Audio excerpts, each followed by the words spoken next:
الرز بالخضار من الوصفات الحلوة جدا، أو الرز بالمعنى الأصح بالبسلة والجزر من الوصفات اللي ممكن تستخدميها كحشوات، وممكن تقدميها طبق رئيسي جنب شيش طاووق، جنب كفتة، جنب مشاوي. هعمل معاكم النهاردة الرز بالبسلة والجزر. السلام عليكم ورحمة الله وبركاته حبيباتي. زي ما قلنا النهاردة هنعمل وصفة مختلفة للرز، طعم كويس وخضار كمان في قلب الرز. وصفة كويسة جدا، وهقولك ازاي الحاجات اللي تراعي بيها ان الرز يطلع مفلفل زي ما احنا شايفين كده، مش عشان فيه خضار يبقى فيه تعجينة. يلا بينا نبدأ الوصفة سوا مع بعض. لو بتشوفوا الفيديو لأول مرة، أنا مرمر، دي قناتي على اليوتيوب. اشتركي دلوقتي في القناة وفعل الجرس عشان توصلك كل الوصفات الجديدة أول بأول. كمان فعلي الجرس للكل عشان توصلك الإشعارات أول بأول. يلا بينا نبدأ الوصفة سوا مع بعض. أول حاجة هعملها، هحط بصلاية في معلقة من السمنة، معلقة كبيرة من السمنة ومعلقتين من الزيت.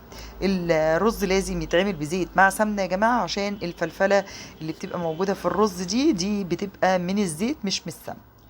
تمام. هضيف بقى واحدة من اللوري وحبهان معايا وعود من القرنفل. لو حابة انك تستغني عن حاجة منهم استغني، لكن الحاجات دي كلها بتدي طعم حلو للرز. هغسل الرز كويس جدا، وبعد كده هنزل كمية الملح اللي انا هستخدمها. الخضار لازم يكون معاكي 3/4 سلقة، تمام. وما ينفعش احطه مش مستوي خالص، لان هياخد وقت طويل جدا، وخصوصا البسلة سواها غير سوى الرز،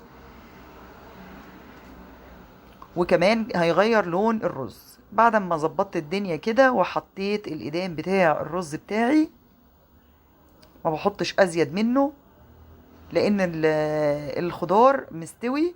وكمان كده كده بيبقى فيه سوائل، فهخليه في الاخر خالص. قرب ما الرز يبتدي يتشرب كده، نزلت الخضار عليه هديله تقليبة، وبعد كده اوطي واسيبه يستوي على نار هادية، ونشوف شكله بعد السوا سوا مع بعض.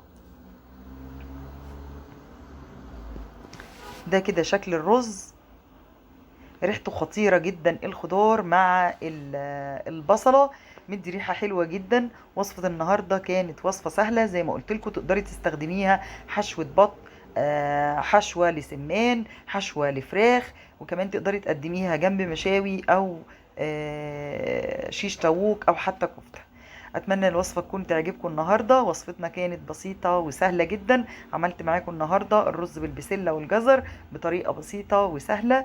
اشوفكم بخير في وصفه جديده من وصفاتي. كانت معاكم مرمر محمد من ميرو في المطبخ. عملنا مع بعض النهارده ايه؟ عملنا مع بعض الرز بالبسله والجزر. السلام عليكم ورحمه الله وبركاته.